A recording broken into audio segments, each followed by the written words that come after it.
देंगे मुझे लिपस्टिक देंगे। Hey guys, welcome to my another mini blog. आज के ब्लॉग की शुरुआत होती है सुबह से। सुबह उठ के सबसे पहले मैंने भोजन बनाया क्योंकि आज साजा था, और उसके बाद मम्मी जी लगे थे यहाँ प्रसाद बनाने, और प्रसाद हम आटे का बना रहे थे।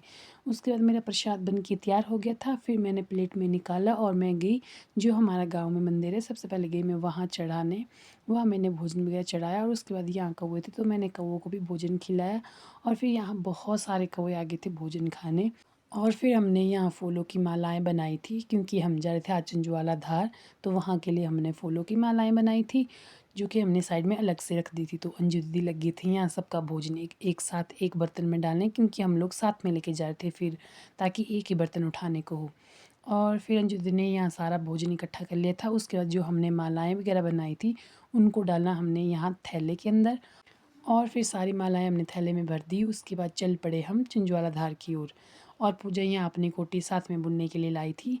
और फिर सबसे पहले गए हम जोगणी माता के पास, जो कि हमारे गांव से थोड़ी सी ऊपर ही है। और फिर वहाँ सबसे पहले हमने भोजन वगैरह चढ़ाया, और उसके बाद मधु लगी थी यहाँ कौवों को भोजन खिलाने, क्योंकि यहाँ भी बहुत सारे कौवे आए थे भोजन खाने। तो यहाँ मधु ने सब कौवों को भोजन खिलाया। और फिर यहाँ से चल पड़े थे हम धार की ओर, और मधु पीछे से आ रही थी। और वैसे मौसम फ़िलहाल तो ठीक था, लेकिन जैसे ही हम धार में पहुँचे वहाँ बहुत ज़्यादा ठंड थी। और फिर ये लोग आगे आगे चल रहे थे और पीछे से मैं आ रही थी। और उसके बाद यहाँ अंजू दीदी का फ़ोन गिर गया था, और ये दोनों लड़ाई कर रहे थे कि फ़ोन कौन उठाएगा। तो इसलिए यहाँ इन्होंने घमासान युद्ध किया। उसके बाद मधु भागी और अंजू दीदी ने खुद फ़ोन उठाया।